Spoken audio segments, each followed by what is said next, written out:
Brigadier साहब, आप क्या कहना चाहेंगे, ये जो अचानक हम पीपल्स पार्टी की जानिब से देख रहे हैं कि तनकीद के निश्तर चलाए जा रहे हैं नून लीग पर, नून लीग तो मुफाहमत की बात कर रही है, पॉजिटिव जेस्चर शो कर रही है, सर क्या कहना चाहेंगे, इसकी वजूहात क्या है?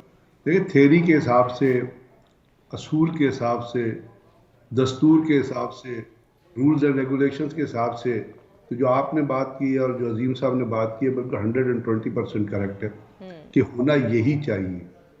लेकिन इसके लिए, इस चीज को करने के लिए आपको एक कंप्लीट इंडिपेंडेंट एंड न्यूट्रल सियासी माहौल चाहिए होता है।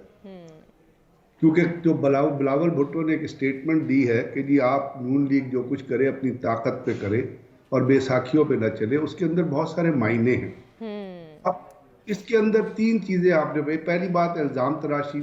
इल्जाम तराशी बिल्कुल नहीं होनी चाहिए। आपको बगैर इल्जाम तराशी के अपने जो आपका जो पॉलिटिकल पार्टीज का एक मंशूर होता है, और मंशूर हमेशा जो होता है वो माजी की कामयाबियों और मुस्तकबिल की प्रोविजन, मुस्तकबिल की स्पेकुलेशन पे या मुस्तकबिल के विजन पे बेस करता है कि हमने जी पहले ये काम किया था, इसमें हम इतना थोड़ा पीछे रह गए थे, आइंदा इस काम को हम इस तरह करेंगे। ये पर्सनैलिटीज के गिर्द रिवॉल्व नहीं करता, ये ऑब्जेक्टिव्स एंड गोल्स के गिर्द रिवॉल्व करता है।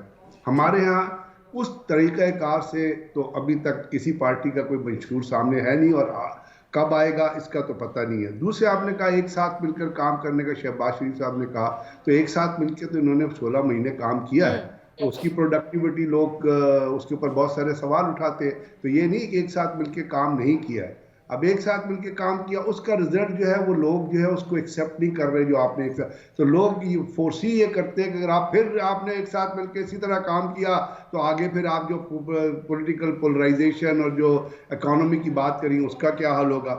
तीसरे आपने कहा तमाम पार्टियां यकजा हो जाए।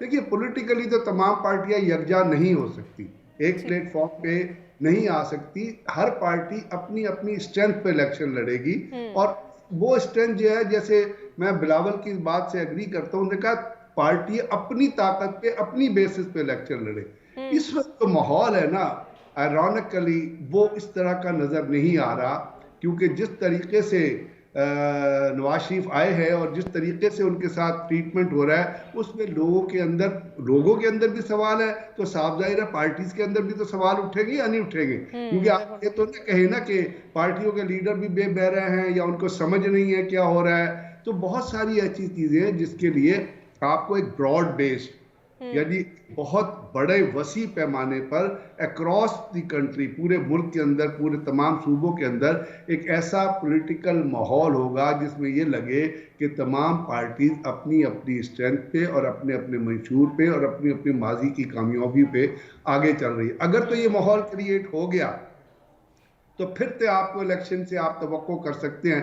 और फिर आपने कहा तमाम पार्टियां, अब जब आप तमाम पार्टियों के नाम गिनना शुरू करते हैं तो इक़्तिदार हसन साहब ने एक स्टेटमेंट दिया कि अगर आप एक पार्टी को निकालेंगे तो आप इलेक्शन में स्टेबिलिटी लेके नहीं आ सकते।